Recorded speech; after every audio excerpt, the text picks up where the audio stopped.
Good morning. Today we're going to work on safely and accurately searching the internet, but being able to find good quality factual information. The first thing we need to do is place our cursor on the internet search engine icon, which is Safari on my Mac, and double click it. When it pops up, we need to type the web address kidrex.org into the search bar and press enter.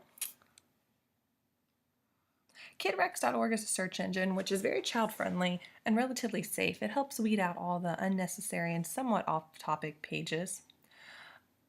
We're going to practice using some safe and accurate searching skills for the web. Like I said, KidRex is pretty kid-friendly and kind of keeps a lot of the iffy information away. The first practice we're going to do is we're going to just search the simple topic of bears. So everyone please type bears into your blue rectangular search bar and hit enter.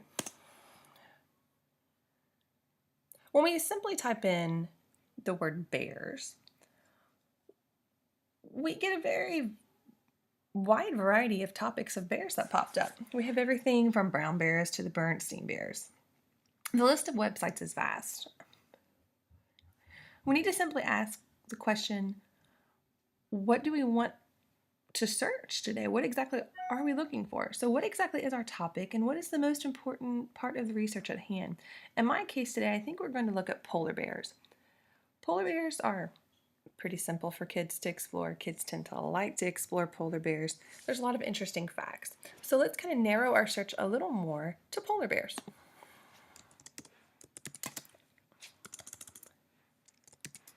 And press enter.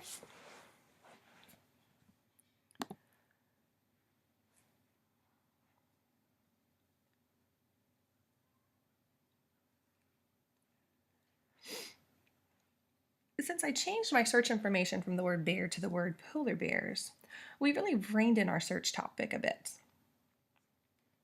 The information became a lot more relevant to what we actually are studying.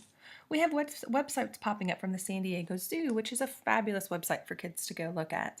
There are many, obviously many animal facts on there. There are many webcams to watch. It's overall a very good, solid, informational website that is safe for children to use.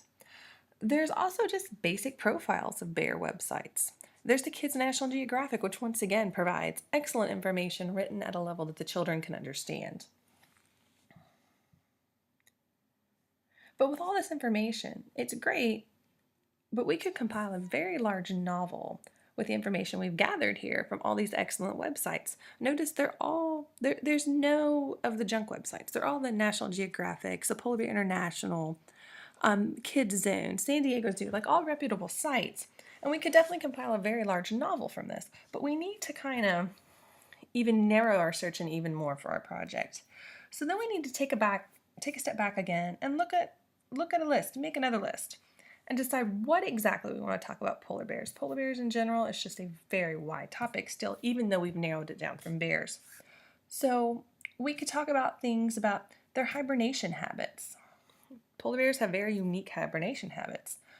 When do they hibernate? How do they hibernate? We could also talk about their eating habits. What is their diet like? How do they gather their food? How do they hunt their food? We also could talk about the polar bear parenting lifestyle, which is very unique. They've been known to eat their young polar bears. So that itself could be a whole entire little project going on for the student. But today I think I'm going to look more on the subject of how climate change is affecting the polar bear. So let's return to the search bar and we will type polar bears and climate change.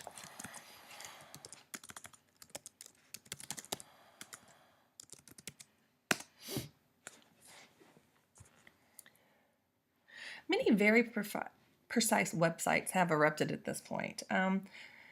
Let's just look around on here. We have things, like I said, Polar Bear International. We have NWF.org, all about global warming and polar bears. It is very concerning with the global warming. They're losing their sea ice. They're losing, some of the foods that they actually eat. It's having a big effect on their species overall, and they're starting to die off. So this is a very good topic. You could make a very nice research poster, a very nice little research informational paper for pretty much a child at any grade. It's written on their level. Everything's very direct to the point. We filtered out all the nonsense. This is just an excellent search site. The one I do want to look at today would be worldwildlife.org. As you can see, the information on here, there's a nice little picture of the polar bear. There's a lot of information that we need to know, and it's very direct to the point. Not a whole lot of excess things to try to dig through. It pretty much gives very straightforward information to the students. I would suggest when you have time that you go through and try to do the same thing and explore some of these sites.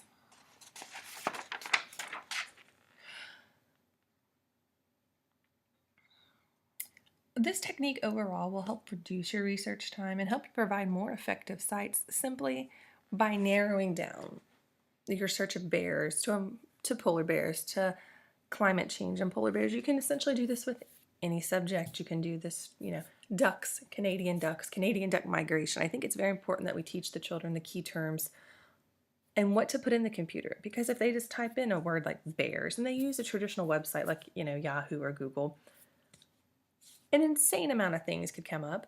We could have bear toys. We could have bear, information. We could have Berenstain Bears. We could have things about bears we didn't even know existed pop up. So KidRex kind of helps narrow it down. It kind of helps keep your search in check. And by narrowing down your topic from bears to polar bears and climate change, it really put us in the right direction. So we need to be teaching very precise key terms on how to research. Thank you very much.